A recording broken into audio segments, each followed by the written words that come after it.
Hello people of the internet, it's Amanda, and it's been over a month since I last made a video about a movie or a drama.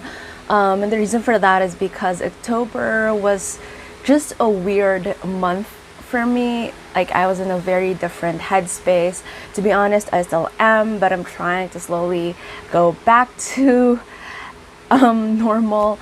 But I know it's not that I haven't been watching anything new lately. I actually have a couple of dramas and movies that I want to talk about real soon.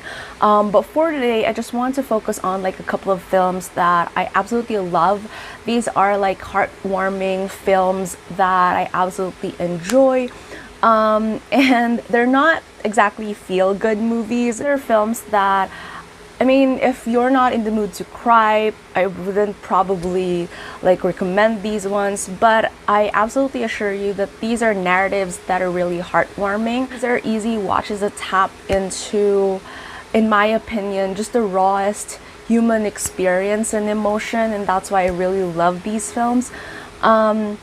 And all of them revolve around, the theme of love, not exactly just romantic love, but also friendship and family and community.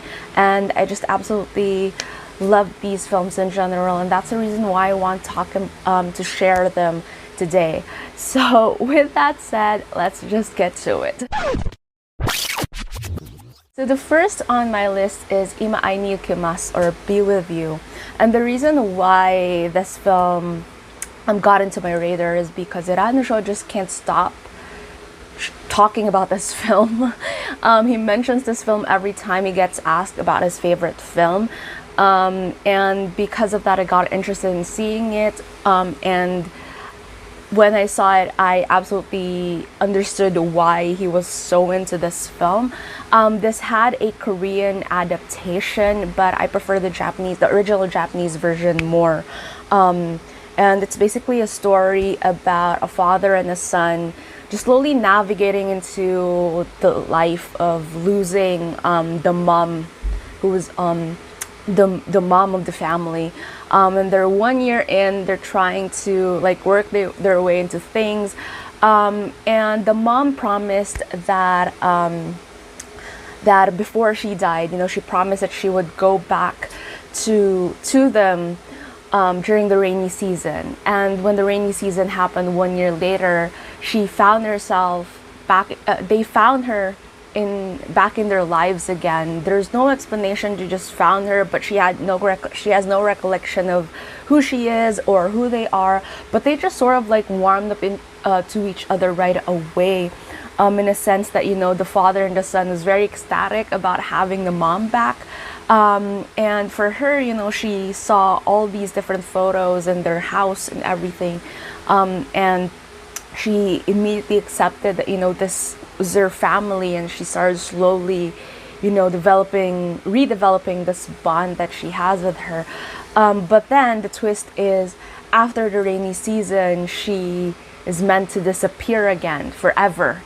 And it's definitely a very bittersweet narrative, but it talks about it processes a lot of like our wishful thinking, especially when it comes to like grief, and losing someone important to us, and getting that sort of like extension, if you will. If what will someone do if you were given a chance to sort of like have better closure with someone that you love? And I absolutely like that. But it's not also just a relationship between the husband and the wife, but also the mother to her child.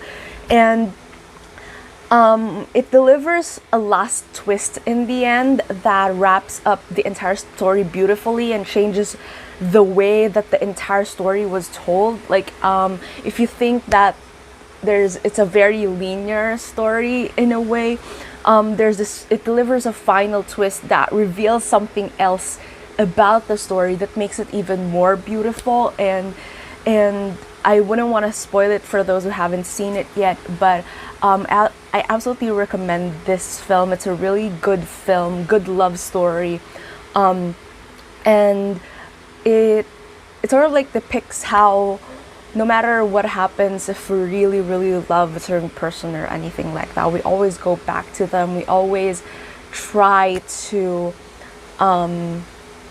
find our way back to them. And I really, really just like that kind of storytelling narrative, and it's told beautifully in this particular film, and that's why I recommend this one.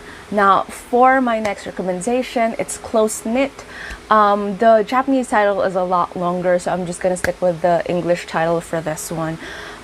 This is another story about family, but not exactly in a way that is, your conventional, traditional family unit. It talks about a story of a young girl who always gets abandoned by her mom whenever her mom gets into like new relationships or just runs off elsewhere, and she's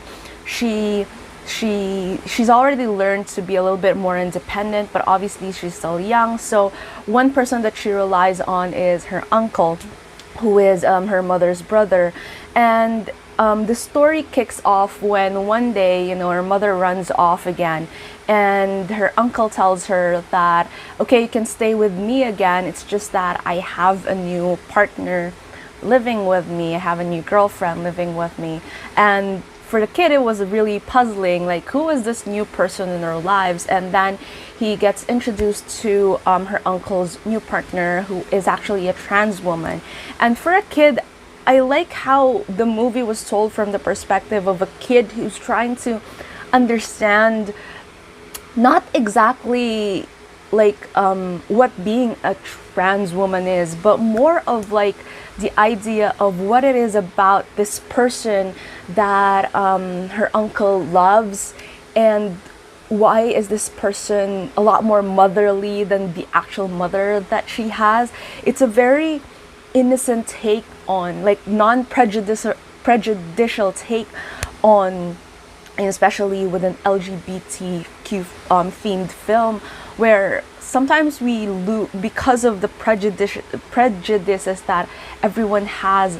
We kind of like, there's a lot of like judgment going on, but then from the perspective of an innocent kid who's trying to understand it, it's more of just a relationship that you're building with this person. It's not just one aspect of like their sexuality or gender identity is just one part of them, and there's just so many other things. But sometimes people love fixating on just one thing and focusing their prejudice on just one thing, and they forget every other aspect of that person. And this film is captures that very beautifully through the eyes of a kid who's just trying to understand what love and family is. And it's a very heartwarming film. Again, it's very bittersweet, but it redefines it talks more about also who we consider as family and what being a mother actually should be and is. And yeah, I just absolutely love this film as well, and I highly recommend it. I know that there are a lot of like mixed opinions about it, mixed reviews in a way about this film, but just looking at it straightforward, I feel like it's a very nice step, especially for, I think, Asia and East Asia is still navigating through how to tell these kinds of stories, especially since there are still a lot of like conservative audiences. And I feel like Close Knit definitely tapped into that story and the core essence of it really, really well, even if it was sort of like a lighter take on the matter, but it delivered what it wanted to say, and I absolutely really, really like that. Another thing that I would recommend, this one is a little bit more lighter than the first two that I talked about, is Honey. Now, this one, obviously I had my initial biases watching this film because, again, Hiranosho, Yokohama Ryusei, I like these actors. But I mean, I'm not really much into shoujo nowadays, but this one, I go back to this film not just because of the actors, but basically just a story as to how it walks us through our judgment towards people. It talks about how usually because of certain appearances or anything like that, we're very quick to judge people. And sometimes just an act of kindness, just a small act of kindness, can turn someone's life around. And that's basically what Honey is about. It was because Now extended some kindness to Onise Taiga, and from then on he decided to extend that kindness to the people that enters his life and that he wants to be his friend. And again, it's something that is very idealistic in a way, where if we show kindness to someone, we just hope that they extend the same kindness towards someone else. But I feel like I just really like that kind of theme for this entire film. It was also, I talked about this in my Honey review video, which I did a couple of years ago, where the color red in this film symbolized that kind of relationships and kindness. And you often see it in the connections that both Now and Taiga made throughout the entire story. So I really just like that little detail, and also like it's a very just nice, good love story. Again, just a very nice, on the love story side, it's the typical cliche shoujo thing, but then it also has very like a lot of like heartwarming themes to it that make me really go back to it, you know, because sometimes I feel like the reason why I'm just not into shoujos a lot anymore is because I understand that it's supposed to be lighthearted, but I feel like I just need something more, you know, like a little bit more than what, and just heart-fluttering scenes. And I feel like this one covers that, and that's why I really like it. Speaking of, again, in a very similar genre, something a little bit more on the, I don't know, like younger perspective, would probably be Anohana. Now, I've seen the anime of this, I've seen the movie of the anime, and also the live action movie. And I'm talking about the live action movie for this one. I feel like they really did well in terms of capturing the characters from the anime and sort of like condensing the story from the anime to the live action film. I'm not sure how it is for other people, but it is that's how I viewed it. I like this film because it talks about friendships and reconnecting with people that we lost touch with, that we were really close back then, and then something happens and we just sort of like lose connection and lose base with them. And it happens in real life, and sometimes we couldn't even figure out why we lost these people. You know how at one point you feel like you're just very close with this person and you feel like it's gonna last forever, this kind of like friendship or connection, and then suddenly it just disappears. And I feel like Anohana definitely depicts that kind of reality really well, and at the same time it also walks us through how not confronting grief or not confronting something that is a very collective issue for everyone, basically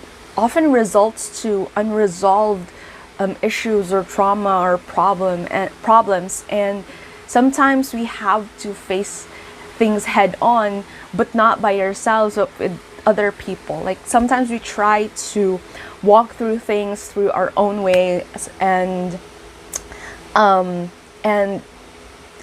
we can't, because we're just seeing it through our perspective, and that's why we need other people to help us through it. But it's not that easy to get help or anything like that, and I feel like that's a big theme that's going on with Anohana, and that's another reason why I really like. I really think that it's heartwarming, even if I feel like if you're a crybaby like me, you're probably gonna cry in this film as well. So there's that, but I highly recommend this film as well. Now another thing would be Your Lie in April. This one I know a lot of people know about. I love the anime, and there are a couple of lapses in the film, but I feel like given the runtime, it's understandable that they cut off like a couple of characters that I feel like were very relevant in the anime. The sort of like rivalry that was happening from who Kosei left, when he left, being like the music scene, everything like that. So I feel like that part was cut off, and I feel like that was better. That was there was definitely a lot more to that. It adds to the story in the anime. But then for the live action film, I feel like, again, given the short run time, it just focused on the relationship between the friends and Kosei's trauma and there. And again, for this one, I like how, very similar to Anohana, it's also in terms of processing grief and processing and coming into terms with, not just forgiving other people, but forgiving ourselves for some of the things that sometimes it's really hard for it's a lot harder for us to forgive ourselves than forgive other people. And again, it's not something that we can usually do by ourselves, and we need other people to sort of like help us through it. But it's kind of like hard to ask people to help. And so that's when the importance of, someone else, like having that initiative to help out and extend a hand, comes in, because sometimes we never really know what's going on with another person, and just a little help, a little push would definitely sometimes help them come into terms with what they're going through. And I think just generally, Your Lie in April is about that. It's about, people confronting their feelings and confronting their emotions, and just allowing yourselves to be a little bit more free from everything, not just the restraints of notes on the sheet, but also just being free to feel and to finally free yourself from all the other things that are holding you, and that you're not forgiving yourself on. And yeah, and that's why, again, I also really like that film. And speaking of forgiveness, moving on to my last recommendation throughout this video is I Want to Eat Your Pancreas. Now, I have to admit that I know that probably a lot of people have already talked about this. I've seen memes everywhere about this, where a lot of people went into this not knowing what the plot is about, just thinking that the plot was really funny, that the title, is really funny. But then eventually they find themselves in one of the most, what do you call it, like betraying films ever. And I wouldn't want to spoil it for anyone who hasn't seen it yet, but this film is the reason why people have trust issues. No, I'm kidding. For me, I have seen the twist coming for I Want to See Your Pancreas, maybe probably because I really love details in films, and whenever they throw out something that's very glaring, I immediately have I can already feel it on my senses that would pay off somewhere along the line of the story. And that's probably why I wasn't surprised at the twist that came with this film. But honestly, besides the whole idea, the reason why I like this film a lot, and I've actually watched, kind of weird, but I actually kind of just watched this again on my birthday last April. I don't know why it was my choice of film. I watched this, and then I watched Your Lie in April, my birthday this year.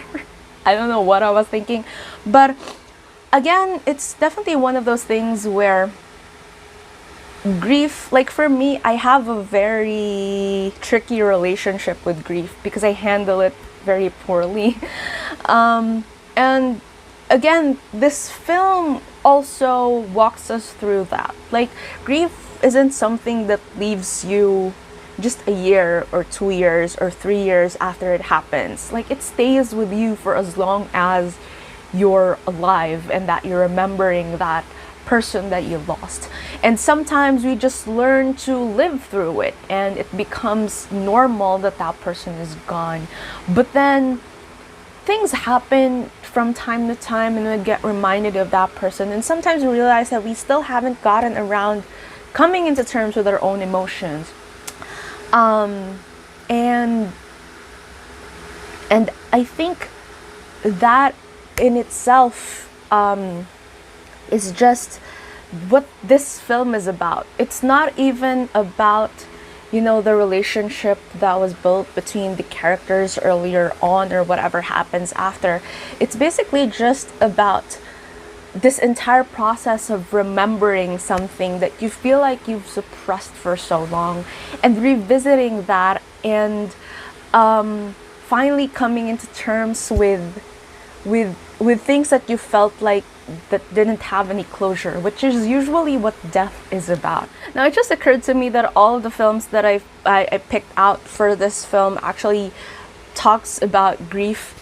And again, as I mentioned earlier, it's probably because I handle grief poorly, and that's why the films that I unconsciously picked out for this video is all about those films and why I'm drawn to these types of narratives in the first place. And even if going back to Close Knit, just to make it clearer, that film didn't exactly have like someone who like literally died there, but another one of its themes is also for Rinko-san. So Rinko-san is the role of Toma, who is the trans woman in the film. But Rinko-san was also coming into terms with grief of saying goodbye to her old self.